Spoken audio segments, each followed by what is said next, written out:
ஒருத்தரோட வாழ்க்கையில் அவன் ஃப்ரெண்டு செஞ்ச தப்பால் பெரிய துரோகத்தால் அவர் வந்து ரொம்பவே நொந்துட்டார். பிஸ்னஸையும் க்ளோஸ் பண்ணிட்டாரு. அவரால் என்ன பண்ணுறதுனே தெரில.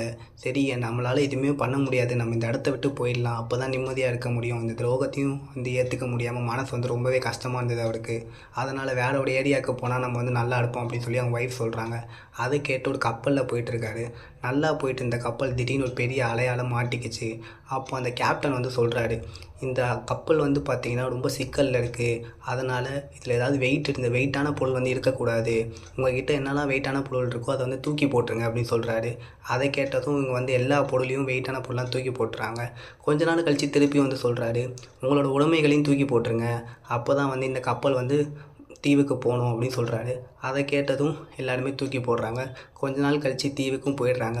அப்போ அவங்க மனைவி வந்து பேசுகிறாங்க, இந்த கேப்டன் எப்படி எல்லாத்தையும் தூக்கி போட்டு நம்மளை எப்படி காப்பாற்றினாரோ அதே மாதிரி தான் நீங்கள் வந்து எப்போ உங்களோட மன கஷ்டத்தையும் துயரத்தையும் தூக்கி போட போகிறீங்க.